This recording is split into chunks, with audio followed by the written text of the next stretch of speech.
Okay, welcome everyone. Great to see you on. And we have Rosalia here, our holistic nutritionist. Super excited to have her on board. We've got a special treat. You're gonna be talking about all about holistic eating and healthy eating, and you can bring your Q&A to this session as well.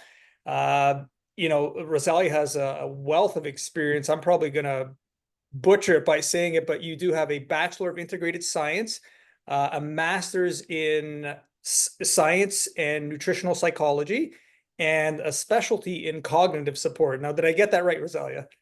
Yeah, a master's of science in nutritional psychology, all one degree, Okay, but okay. still good.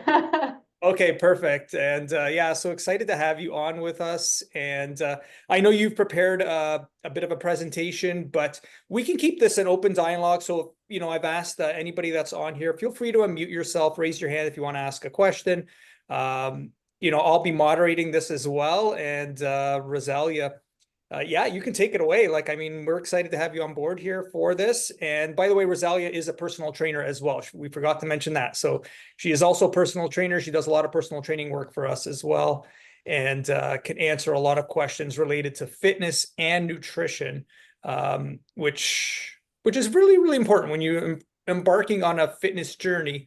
The nutrition aspect is critical in my opinion. So take it away, Rosalia. All right, awesome. So I am gonna pull up my presentation so you guys can all take a look at it and we can follow it together. So let me just see how to do that here. More. Oh, I just did the upgrade of Zoom. Okay. So if you can guide me through that, share. Oh, okay, I see it. Perfect. Share and present. All right, perfect. Cool. So, a little bit about me and what I believe in as a holistic nutritionist. So eating whole foods, natural whole foods, plant-based foods, that are in resonance with the world, evolution, nature's resources, and being kind of aligned with what is best for us without all of the chemicals. I focus on preventive health, which focuses on your unique biochemical individuality. So every single person in this world is different, everybody's requirements are different. And as a result, I take that into consideration when dealing with individual clients that they may need completely different specific foods compared to another individual because everybody's genetics, blood type, right down to the DNA are all different. And everybody's nutritional habits and lifestyles are all different and may require something completely unique for them to work. So who am I? My name is Rosalia. I'm a holistic nutritionist. I specialize in cognitive support, which is the focus for nutrition for the mind. So I believe in natural, whole, and live plant-based foods that deliver quality nutrients, phytonutrients, enzymes, and several other chemical profiles that help individuals establish a strong body, mind, and soul constitution. So I believe in food being medicine. Basically, I believe that each type of food has something to bring to the body in order for it to be healthy. So the benefits of eating healthy, boost your energy levels, have healthy digestion and metabolism, have healthy mental clarity, which is huge for me. It's my specialty, focusing kind of on mood disorders. A lot of people have depression, anxiety, mental health illnesses, especially now, and they don't realize that nutrition really impacts their mind. So huge on that. Healthy eating, of course, supports weight management and it strengthens the immune system. It detoxifies the body naturally. It promotes natural detoxification. So it supports your detoxification organs like the liver, the liver, the kidney, the lungs, the skin, the blood, all of the organs that help detoxify our body. And choosing the right foods helps us do that. So, this is about eating healthy during the holidays, and obviously that can bring a lot of stress upon all of us who are determined to choose healthy foods, and then we show up in our holidays and we're shocked and daunted by all of the unhealthy foods and how it kind of impacts our health, and then we have to get back into it in the New Year's. However, there is a way to kind of get through that. If you look at food differently, you don't count calories and think, hey, I'm eating this much calories, this much fat. Oh my God, I'm going to have a terrible time after Christmas. If you understand the macronutrients and the micronutrients that come with food, then you can use these knowledge to kind of put that food in your holiday meals and be more kind of connected to your food and know that you're putting good things into your body. So understanding macronutrients and micronutrients is essential for maintaining a balanced and healthy diet, especially during the festive holiday seasons. Macronutrients are the nutrients that our bodies require in large amounts, including carbohydrates, proteins, and fats. Carbohydrates provide energy, proteins are essential for muscle repair and growth, and fats play a crucial role in hormone production and nutrient absorption. On the other hand, micronutrients are the vitamins and minerals that our bodies need in smaller quantities. These include vitamin C, iron, calcium, and many others, each playing a specific role in maintaining overall health. By understanding the importance of macronutrients and micronutrients, you can make informed dietary choices and enjoy the holiday season without guilt while nourishing your body effectively. So what that means, usually the best decision is to use high quality, natural, plant-based sources during your holiday meals, and try to keep half of your plate filled with micronutrients. So for example, lots of greens, carrots, broccoli, Brussels sprouts, those things that we love. And limit your intake a little bit with the protein, kind of just a quarter of the plate, and your starches, for example, we love potatoes, so putting like a quarter of potatoes, for example, on the side of your plate. And then you have a nice balance between your macronutrients, carbs, proteins, and fats, but also you're getting all of your natural vitamins and minerals on your plate. And then too that you're getting beautiful, rich micronutrients into your body, so you're getting health benefits, and then you don't have to feel too guilty during your holiday season. So nutrient timing for optimizing holiday meals. So this is huge because a lot of us, I mean, at least for me and my family, I feel like there's this idea that we should fast all day until the Christmas meal, right? Because we're about to have a huge meal. So let's not eat anything all day and just wait till the holiday meal. False. The best way for you to eat less of these rich meals is for you to have a high protein breakfast, for example, in the morning. Of course, if you're practicing fasting, that's fine. If you believe in fasting and you feel like it works for you, I always suggest that you do not fast over 16 hours, just because then your metabolism actually starts to change, and you do end up creating a little bit of havoc in your intestinal system. The bacterium changes. But you do fast, make sure that your first meal is high in protein. As a result, your blood sugar levels will be more balanced going to your holiday meal when you get to your family house, or if you're the one cooking, you'll be less opted to snack on the food that you're creating, etc. So if you're able to do that, you'll be able to stabilize your blood sugar, and you'll promote satiety, I always say that differently, so that when the festive meal comes, you'll be more mindful about how much you put on your plate. Also, after you're done eating your meal, we usually want to have dessert. So the best thing that you can do in order to kind of speed up the metabolism as well as nutrient absorption is to have some kind of fatty snack. So there are great holiday recipes that include nut seeds and kind of those rich kind of legumes uh, into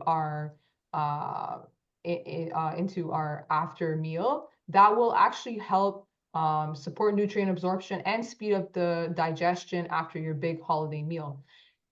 So if you're able to time things this way, you don't have to feel guilty about having these rich meals because you know that your body will respond naturally to being satisfied. If anybody has any questions, let me know as we're going through this. Okay, so incorporating superfoods into your holiday menus. So there's a lot of superfoods that are quite traditional in many different cultures when it comes to the holidays. We tend to often see like pomegranates and cranberries, which are really good for kidney health, and they're also very good for cardiovascular health and blood health. By including these superfoods, you're actually promoting even better digestion. You're supporting the organs that are doing most of the work when digesting these heavy meals. And you're helping these organs function efficiently in order to deliver more nutrients into the body. Also including things like salmon, a lot of holiday meals. Like for example, I didn't include this recipe. I was actually going to, and I didn't. But my mom actually likes to make these salmon cakes, and she always makes it for the holidays, and I love them so much. It's like a salmon fish. She fries it up a little bit, and I know that it's fried or whatever, but at least I'm getting omega-3s that I know is brain healthy and good for the skin, and also promotes very good, smooth digestive lining. So all kind of good things for the body, and it's an essential fat. So it will remove any type of LDL cholesterol that you may accumulate while eating your holiday meal. So it creates that nice balance because salmon is high in high density lipids, while bad foods are high in low density lipids. So by including these superfoods, you'll actually help yourself when enjoying these kind of delicious and guilt-free dining experiences with your loved ones. Um, okay, moving forward. So mind body connection for empowered eating. This one I find is super huge, really taking the time to savor your food and eat slowly. And the reason for that is because it actually takes 20 minutes at least for your stomach to tell your brain that it's full.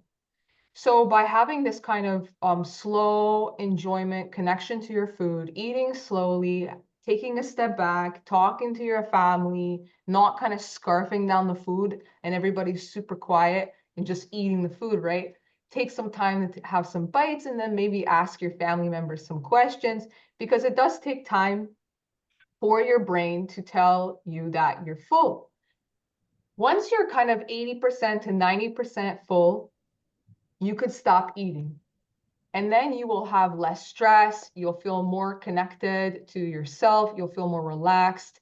And you won't have any anxiety that you ate way too much or you feel very full and sluggish and just kind of unwell, right? When we eat too much, eventually we kind of feel unwell. So by understanding, if you're able to kind of incorporate that self-compassion and positive self-talk, so what that means is like you're taking those bites and you're saying to yourself, I'm not going to feel guilty for eating these foods. However, I am going to treat my body with respect as I eat these foods, and take the time to ask myself, how am I feeling? So huge intuitive eating. I implement intuitive eating with my clients all the time. I find that it's very healthy for the mind, especially with those who have eating disorders, for example, who struggle with that. Instead of teaching them to count calories and telling them, hey, eat only a certain amount here, or you need to eat this much, for example, teaching them to be more in tune with what their body needs and helping them kind of choose healthy foods that feel good to them, and also listening to what the body desires and kind of eliminating that counting of calories or how much fat you're eating, etc. So holistic approaches to holiday nutrition. So I talked about practicing mindful eating and kind of savoring each bite and establishing a healthy relationship with food, allowing for enjoyment without guilt. But also other holistic approaches that you can approach during the holidays is what you do before and after. For example, I actually personally like to do a workout in the morning before my Christmas meal. It speeds up the metabolism. Like if you do a high intensity aerobic exercise class for like 20 minutes or 30 minutes, you rev up the metabolism. And not only does that help kind of speed up your digestive process and burn more calories throughout the day, but it also helps absorb more nutrients that you're going to have during your holiday meal. So make a note, for example, like the day before and the morning of, that you do like a small workout. So then you know that when you're going into your holiday meal, you did a workout that day and it's not a big deal, right? Also, meditation and kind of implementing mindfulness practices during the holidays is good, especially since most of the time we have a lot of stress, um, you know, um, spending time with family members or the pressure of, bringing food or cooking food, all of those things that might kind of come up. So this would be very helpful.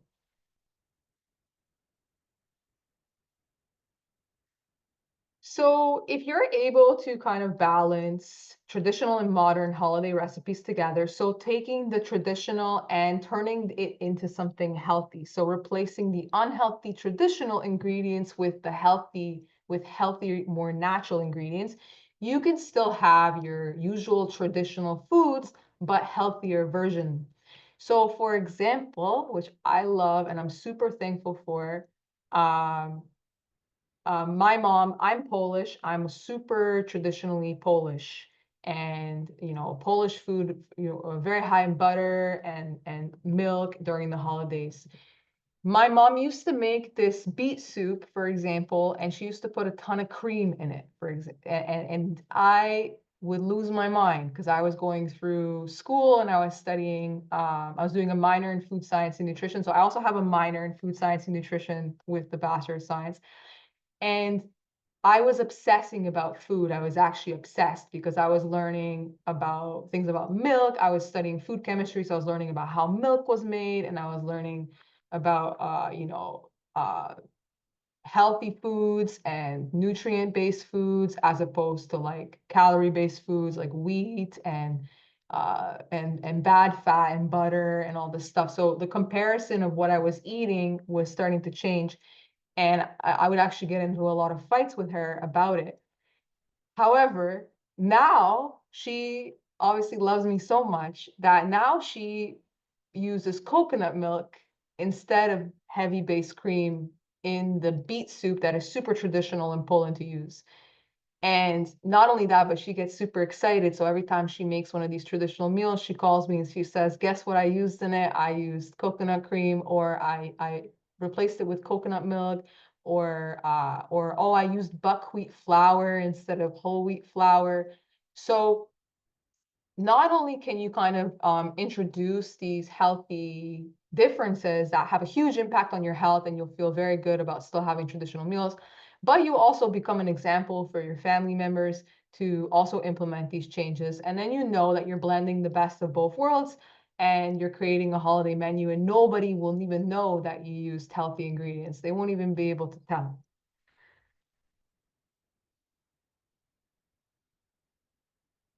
All right, so navigating dietary restrictions during festive gatherings. So this one, as a nutritionist growing up in a family who definitely does not want anything to do with that, I often had to say no to a lot of things, and that was very difficult for me. And but I feel like, over time, the more confident I became about what was good for me and what was not good for me, the easier it became to kind of say, hey, this is not good for me. So learning to say no. So for example, we all have that family member who says, oh, have another plate, have another plate. What am I going to do with that? Eat more. Oh, no, have another slice, have another slice. You know what's best for you. Be mindful that they may be just saying this because they just get excited about the food that you're eating. But you can break these patterns and say, hey, thank you so much, but I've had enough. Thank you so much, but my stomach is full. Little things like that. If you eat a small meal before your holiday meal as well, you can create this fullness during your holiday meal that much quicker, and you'll eat less of those bad foods, especially if it's too much. So again, be gracious in declining dishes that don't meet your dietary needs. Do you have any questions? Any questions so far? Nope.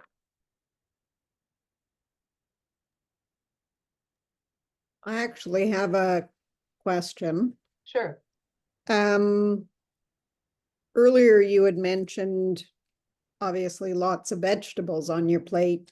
What amount of protein should somebody be eating? Sure. So the rule of thumb is half your plate vegetables, a quarter starch, and a quarter of protein. And your plate, like the size of your plate, let me just grab one.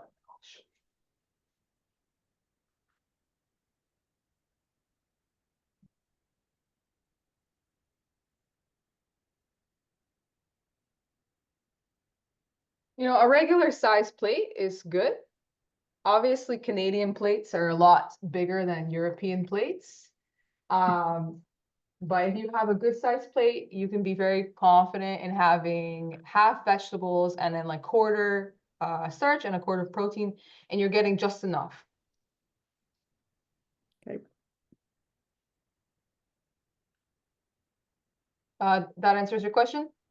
Yes, thank Okay, you. perfect. Roselle, you'd also mentioned you substituted milk for coconut milk in one of your mom's favorite dishes. Was there a reasoning behind that? Just curious to know what your reasoning is on that. Yeah, sure. So when I was in school, I took a course called food chemistry and food manufacturing. So I actually learned how milk was created, how it was made in factories. So what happens is that they take the milk from the cows, right? So due to mass production, we have healthy cows and unhealthy cows. This is how I see it in my mind. The healthy cows, they roam the farms and they eat grass and they're free and they have the foods that they're supposed to have. And that milk at times is very healthy. They create a raw milk that is filled with a ton of enzymes and vitamins and nutrients. And the body can have that, and it's very nutrient dense, and it actually heals the body, but it's not pasteurized. However, because of mass production and all of these things, there's a lot of cows that are actually kind of factorized, and they don't eat the grass. They eat kind of like a vegetable seed or a vegetable kind of food. And they create a milk that is high in kind of unhealthy bacteria that would be very dangerous to humans. So as a result, we have to pasteurize the milk. So what happens when the milk is pasteurized is that it's put into kind of a high level heat. So all of the enzymes, and enzymes are very important in healing of the blood. So what enzymes do is that they speed up the metabolism of every kind of biochemical working in the body. They are the catalyst of every kind of exchange between a vitamin becoming an essential energy, ATP, for example, energy to utilize by the body. So, and enzymes help the body digest food, for example, so the pancreas doesn't have to work so hard because the pancreas is actually what releases enzymes as well. So when the milk becomes pasteurized, all of that is destroyed. The natural vitamins and minerals and enzymes are all eliminated. And what's left is glucose. It's just sugar. So galactose, which is the milk sugar, that's all that's left. And then when they package it up, they actually put in synthetic vitamins. So they actually reintroduce the synthetic vitamins back into the milk. So the milk is not natural. It's actually been processed So in my mind, it's been processed. I'm also lactose intolerant, so I can't have milk. It hurts my stomach and stuff like that. And a lot of the population is lactose intolerant because we do not naturally make lactase, which is an enzyme that is found in raw milk that helps us digest the lactose. So another thing, so when they pasteurize, that lactase that is naturally found in the milk is destroyed. So what actually helps us digest the milk as human species is gone. And then it's introduced to us back into the milk all synthesized, and there's no lactase in the milk. So that's why. Very in-depth answers. Thank you.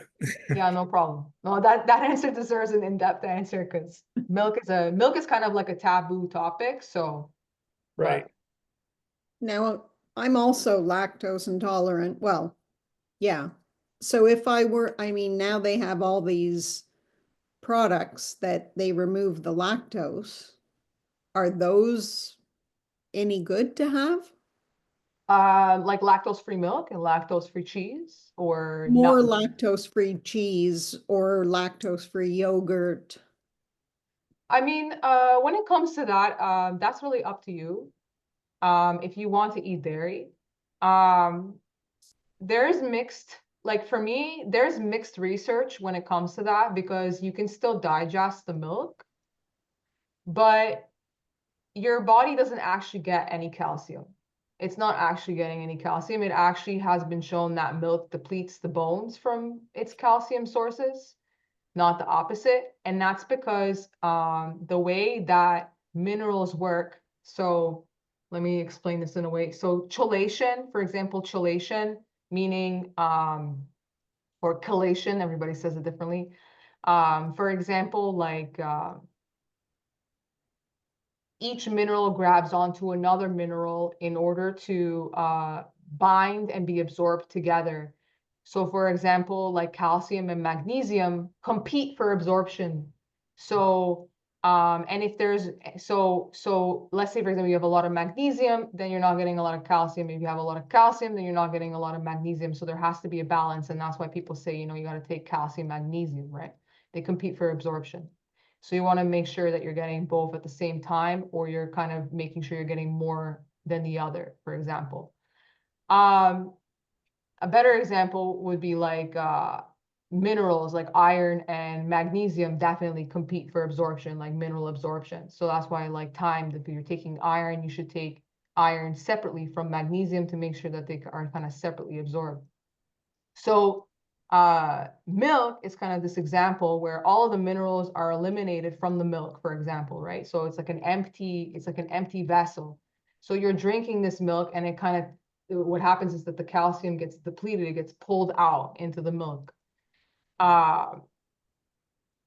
It's more of like an electron bonding that is kind of created between minerals. I'm gonna find something that explains that a little bit better, and I'm gonna send it out because that will kind of explain to you why milk pulls the calcium from the bones and it doesn't bring it in.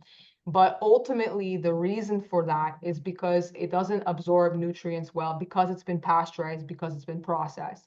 If you were to have raw milk, so in Poland, I lived in Poland for 1 year, and they have raw milk all the time. However, you have to drink the raw milk literally like 2 days. Like you got 2 days. You buy it from the store and you got to drink it within 2 days because it goes bad really fast, right? Because it hasn't been pasteurized. However, all the minerals and all the nutrients there are absorbed by the body. And the reason for that is because they come in their whole form. So when food comes in their whole form, nature knows what it's doing. All of the nutrients and the minerals work together in order to stay in a perfect kind of harmony. So when you're drinking it in whole, you're getting everything in perfect doses.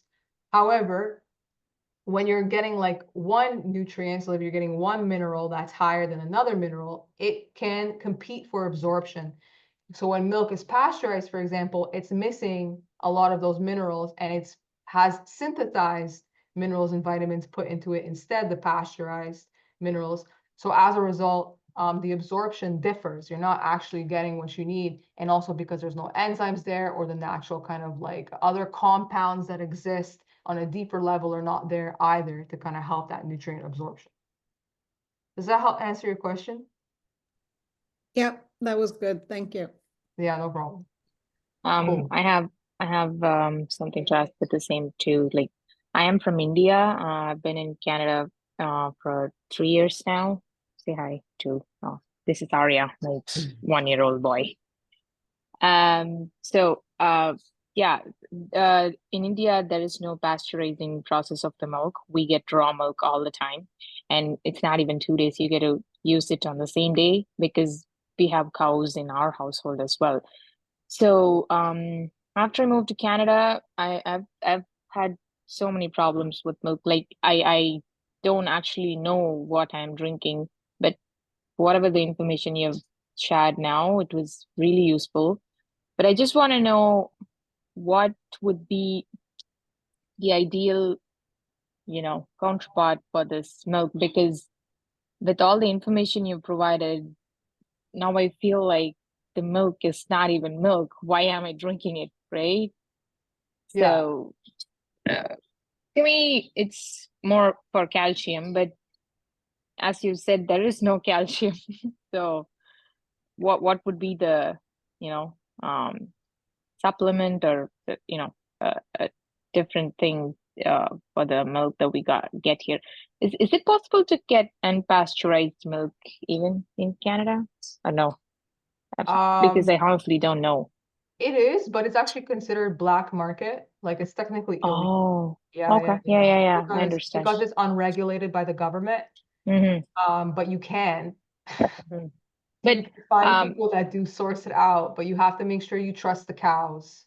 yes, that's important. what my next question is. India, it's the weather is different. The cows, are fed grasses and the natural foods like every day.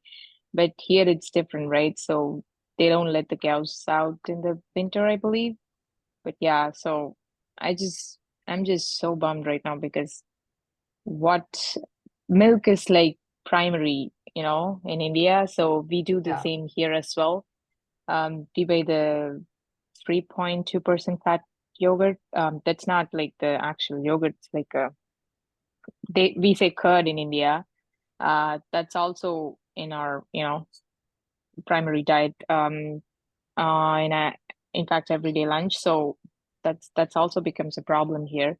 Now that I have my baby and I'm gonna, feed him cow's milk sooner, I'm just so worried that what is the alternative that I can find with, Sure. Yeah. Okay, so there's a lot of vegetables that are high in calcium. Like kale is very high in calcium. You'll get a lot more calcium from kale than you would from a glass of milk. You can have like nut milk, like I use cashew milk and various other nut milks. But when it comes to your baby, I would recommend like baby formulas or protein formulas to kind of get all of the nutrients that you need, because then at least you're Yeah, getting I'm breastfeeding him for now, and I'm gonna do it as long as I can. I'm not gonna, I don't have to worry about with formula. But after like 2 years or so, like after he becomes toddler, and somehow we have to introduce milk because milk is the primary thing in our household. So I'm just, yeah. worried about that. Yeah. If you feel like you need to have milk, just get the lactose free, so at least it's more easily absorbed. Oh, okay, the lactose free one, yeah. Yeah. Okay. Yeah, and then introduce like a protein formula for baby. You can get natural, like a very well formulated baby formula that is very good replacement after you're done breastfeeding, and it will make sure that he is getting all the nutrients necessary. Okay, yeah, I might try that. Yeah, I So didn't mean in to. general, is Yeah. only the nut milks are the alternatives for the cow milk? Like, Yeah, there's not much alternatives. Canada and United States have different kinds of cows. I know it's very weird to say, but yeah. it's a different ecosystem. We're more focused on mass producing and mass production. It's a lot worse in the United States. In Canada, we're still fairly natural, and our regulations for food are still very good. But when it comes to like, we still have to pasteurize our milk, and it does destroy the nutrients, and our bodies do not see it properly. It does create a lot of allergies for a lot of people. It's a very sensitive product. In Europe, the cheese and the milk is a lot more natural. I never get sick. Like, I'm lactose intolerant. I have problems with milk here, but when I lived in Europe, I didn't have any problems at all. So, and I ate ice cream and cheese and drank milk all the time. So it's just very different. But for you, I would recommend if you want to replace like nut milks, for example, you can use Elmhurst. I will show you the bottle here soon. It's in the presentation. It's only 2 ingredients, the nut and water. You can use that as kind of like a taste, and you can mix it with your baby formula, for example. You can mix it together, and then you'll have a really good thing for your baby to drink. Okay. Yeah. Sounds good. Sounds good. Thank you. Yeah, they didn't want to kill everybody's hopes for milk. It's a very controversial topic, so even me as a nutritionist, I'm uncomfortable talking about it, but happy that it came up. Yeah, it's just because we both came from, raw milk producing countries that I feel connected with that. Yeah, you feel the difference totally. Yeah. Okay, let's move forward. So I offer, well, In-Home Trainer offers, but with me included, of course, nutrition consultation and monthly coaching. So what that includes is that first we would have a 60-minute consultation, and I would dive deep into your goals, needs, and health concerns. But most importantly, I look at every system in your body. I look at your digestive, intestinal, nervous, glandular, urinary, cardiovascular, respiratory, immune, etc. And the way that I do that is I ask you a series of questions to kind of see which symptoms you may have on a scale of 1 to 3 or 0.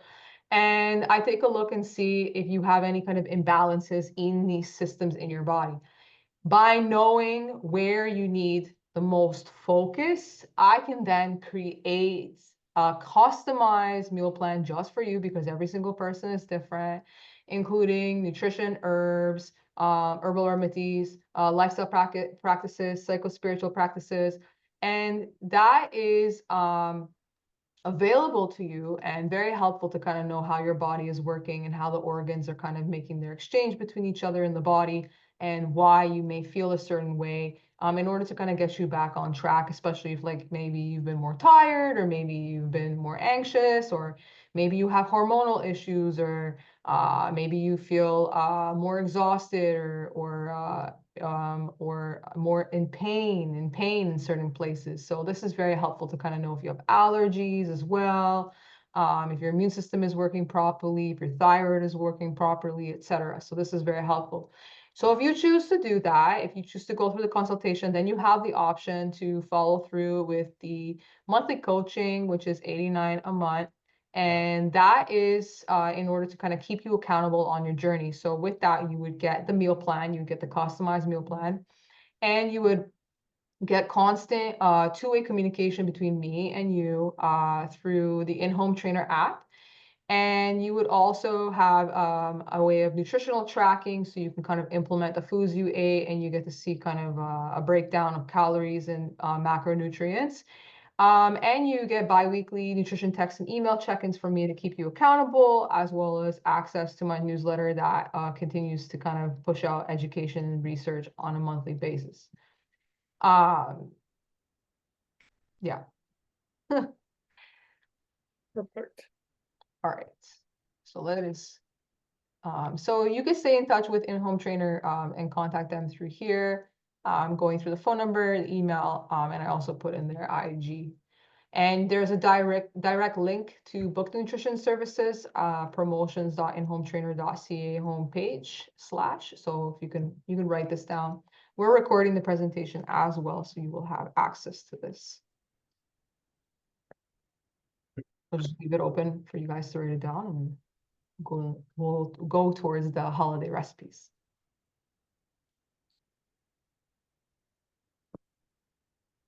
And we have this link as well. So like I said, this registration, if anybody ever needs the link, just you can email us directly. There is a booking page there, so you can just book directly with Rosalia in her calendar. You can request an appointment, and then we'll facilitate that. And then also, Rosalia, I believe you said a lot of this could be, well, I guess it depends on someone's benefit plan, but if anyone has benefits, a lot of times this is covered.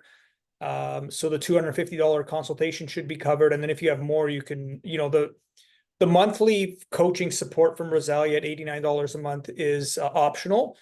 But that's something as well that if you have benefits, this could all be covered. Yeah. Yeah, a lot of people that have nutrition or dietetics, like if they have dietetics covered by the government, then nutritionist, registered holistic nutritionist does fall under that line. I know you get like a few $100s per year. It just depends on what your benefits are, but it is typically covered. Yeah. That's great. You have some recipes you wanted to share as well. Yes. Okay. All right. So of course, I didn't want to just kind of talk about implementing changes into our foods for the holidays. I wanted to actually give some examples. So here are some best healthy holiday recipes. I provided 10. A few desserts, a few soups and sides and dinner examples, and then some drinks afterwards, because we all like to have something comforting after dinner. So I stumbled upon this apple crumble. What's really funny is that this apple crumble is actually Canva's recipe, but I changed Canva's recipe into a healthy version. And I made this myself, and it worked out just great. So I really do recommend this. It's really delicious. Apples right now are in season, and they're high in pectin, which really helps feed that good bacteria in your digestive system, which helps with absorption. If you add this apple crumble to your holiday meal, it will actually speed up digestion for you post holiday meal because of that high pectin. 100 pure maple syrup is used in this, and I love maple syrup so much because it's really high in magnesium, and magnesium is a mineral that tends to be depleted by the body very quickly because calcium and magnesium compete with storage. So calcium gets stored and magnesium is often depleted, but they need to work together in order to have healthy bones. So maple syrup is great. And what's great about maple syrup is because of its high magnesium, magnesium tends to relax the body. It makes us feel kind of like more tired. So it's really good in the evening when you're about to kind of go to sleep to have that as a dessert. Cinnamon tends to speed up the metabolism. It's been shown to speed up the metabolism. So you're already getting kind of like a high impact dessert that helps metabolize it, your holiday meal. Nutmeg, I have no idea what it's good for, but I recently did read that it's very good for the nervous system. So I'm going to actually dive deeper into that and see why. So you can use any type of gluten-free flour. You don't have to use just gluten-free flour. You can use buckwheat flour, oat flour, or what I like to do is I take gluten-free flour and I mix it with like a buckwheat or an oat flour to provide more fiber. So the difference between the regular all-purpose flour and the gluten-free flour is that gluten-free flour tends to be made out of rice, which is hypoallergenic. So it's less likely to create allergies in the body as, for example, gluten does. Gluten, most people are fairly gluten sensitive, and that's because our DNA has kind of mutated. So we can go into epigenetics another time, but basically DNA has slowly mutated for us to make it very difficult to digest gluten. We don't have the capability of creating glutenase, which is an enzyme that helps digest gluten. However, in the olden times, I always love to bring this up, when we used to make wheat in the fields, you know what I mean? And they would grind that with that machine or whatever. The wheat was in its whole form and it had glutenase in the actual wheat mixture. So as a result, the enzyme we would eat the food in its whole form, and the enzyme was already found in the food that helped digest the gluten, and we were able to kind of absorb that food much better. So that's why whole foods is so important. So gluten-free flour. Rolled oats. Oats are very good for stabilizing the blood sugar, and it does speed up digestion. Lately, there has been in the news some serious controversies when it comes to oat, but I personally feel that if we start dissecting every single food that we have in our society, we will not eat anything. So oats are good. I eat them on a daily basis. Moderation is key. It keeps your blood sugar stable. It definitely promotes a healthy digestion. It feeds good bacteria, and it's high in fiber. Oh, and it promotes good cardiovascular health, which we all want. Walnuts are high in omega-3s, very good for the brain. They even look like the brain. So I would eat a lot of that. And it's an essential fat, so it does stabilize the blood sugar, and it also stabilizes your hormones and your glandular system, etc. I like to use vegan unsalted butter because it's dairy-free. So that for me is good, and it's typically just made with coconut oil, which has an MCT chemical in it that is very good for removing the amyloid plaque in the brain that tends to cause Alzheimer's or any type of other degenerative nervous system disorders. And then Himalayan salt is a really good salt to use because it's high in electrolytes. It's salt that has not been processed. So our usual table salt is processed and manufactured. So it tends to spike our blood pressure quite high.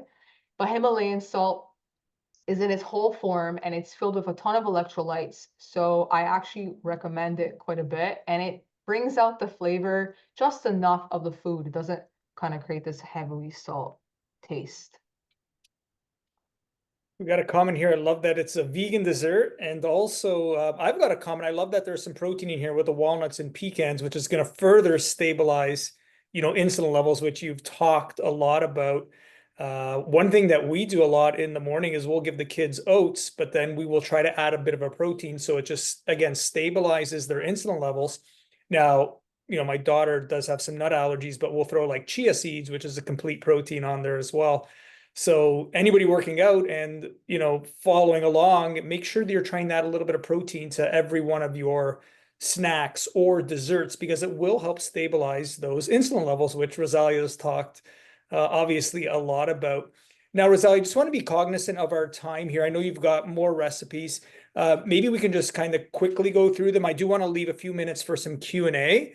But like I said, we will have this presentation so anyone can pick up these recipes and do go, follow along. So yeah, keep going, Rosalia. Yeah, sure.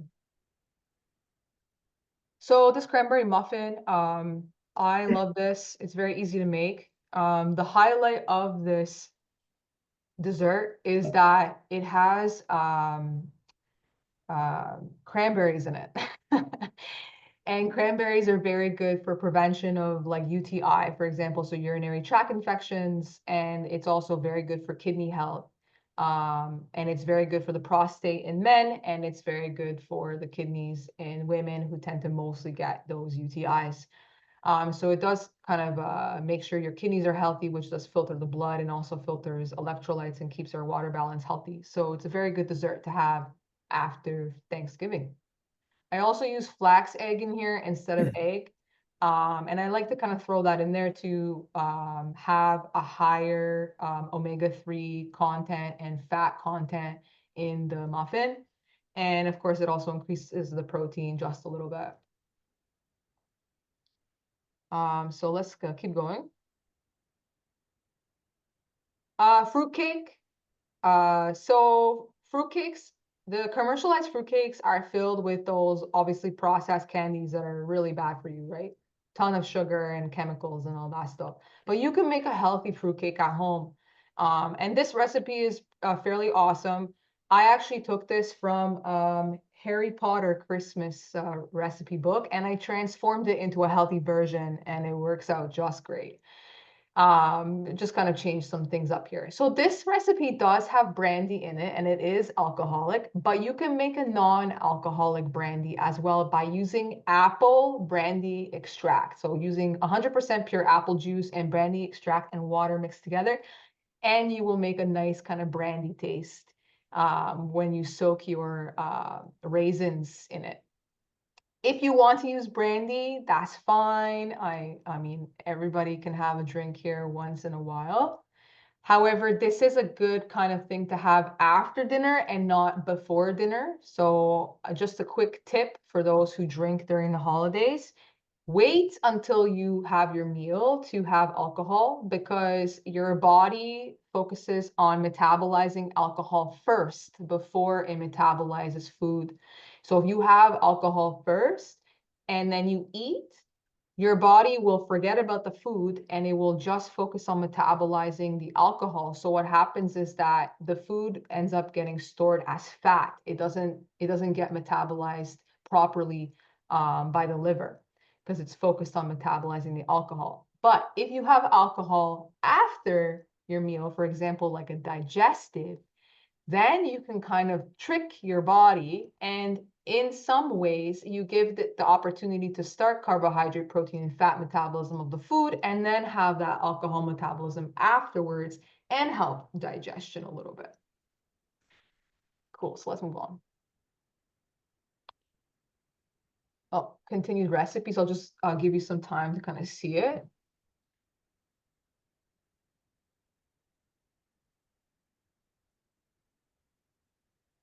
It's a long recipe. All right. Soups and side dishes.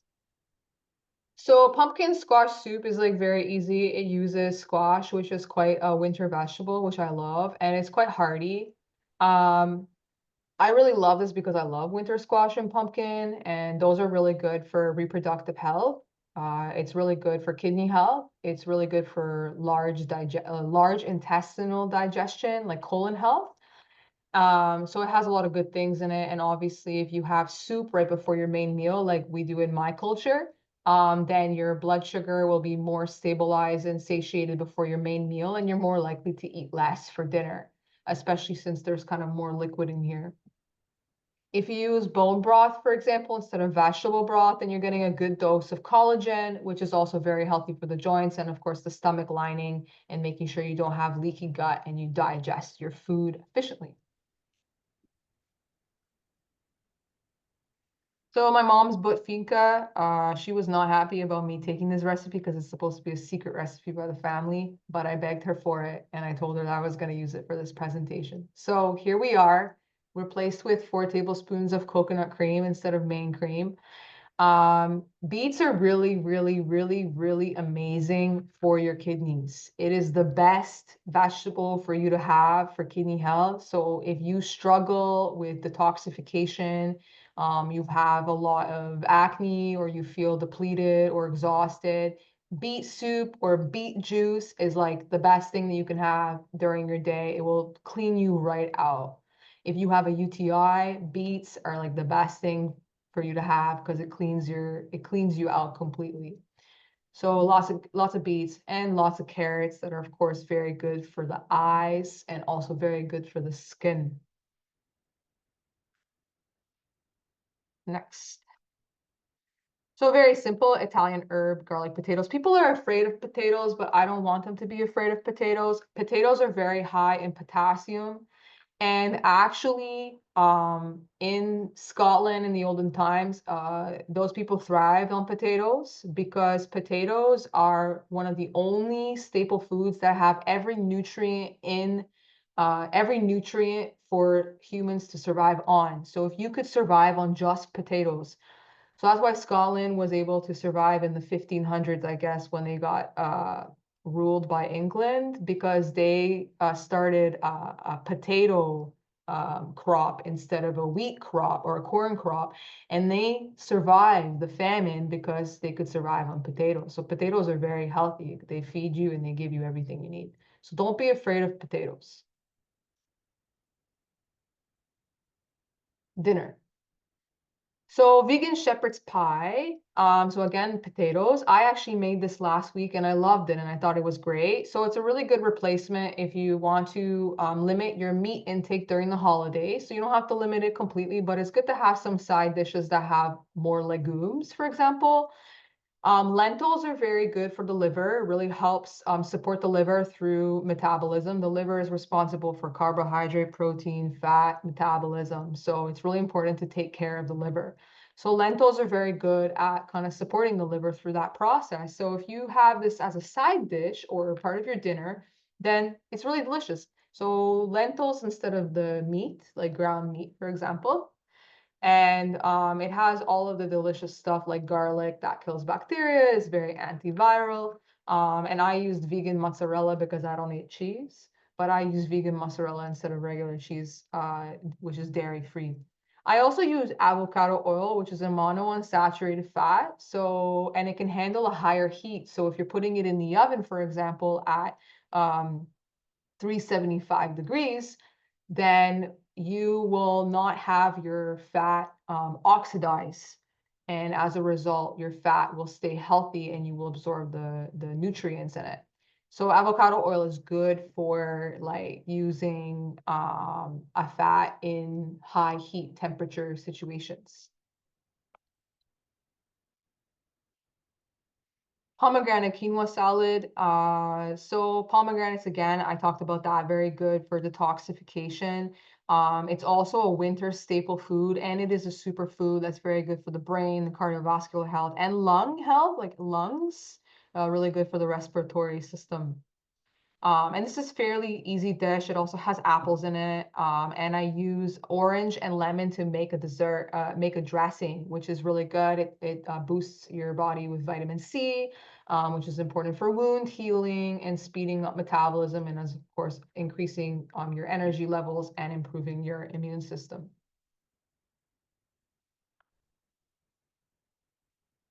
And drinks.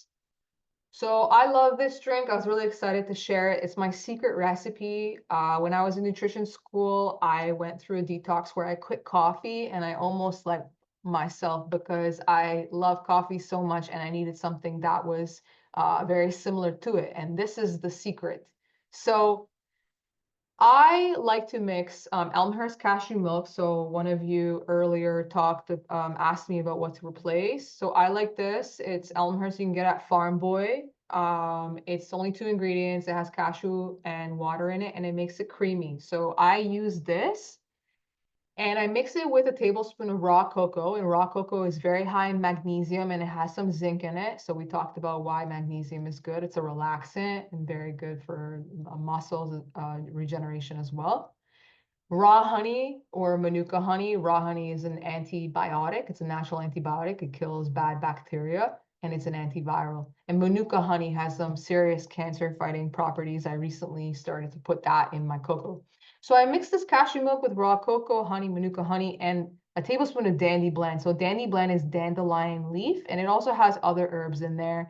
And dandelion is really good for liver support.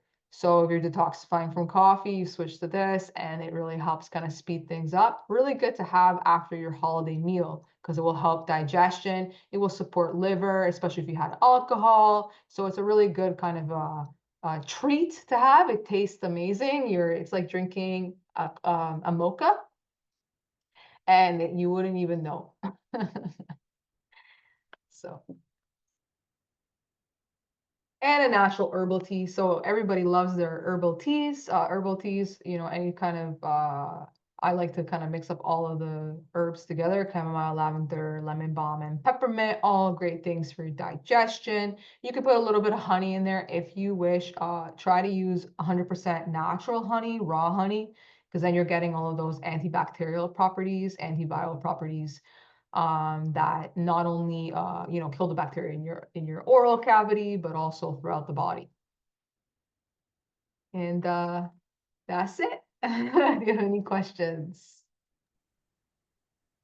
I love those recipes. That cocoa one, I can't wait to try that cocoa one. I usually have cocoa every night with just some hot water because I know the magnesium levels are so good and calming. But yeah, I'm gonna try it with the cashew milk. That's great. Yeah, do it. Let me know. Now, what if you can't have the cashew milk? Sure. So you can get like walnut milk or oat milk, and it's the same brand. They have that, and it's the same like 2 ingredients in it. Okay. Yeah. I love Elmhurst. I'm addicted. I literally walk out of Farm Boy with like a stack of the bottles because they're so great and I drink them so fast. We do a lot of oat milk in our house. We'll have the 3 ingredient oat milk one. There's a brand, Earth Zone, that just has 3 ingredients if anybody's into oat milk. Oh, nice. Yeah. Perfect. Would the oat milk be gluten-free?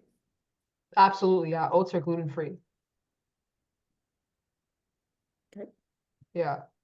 Sometimes, read the label though, sometimes oats are manufactured in the same factory as wheat. So if you're very gluten sensitive, then be mindful of that. But if you're not, then you're okay to have oats.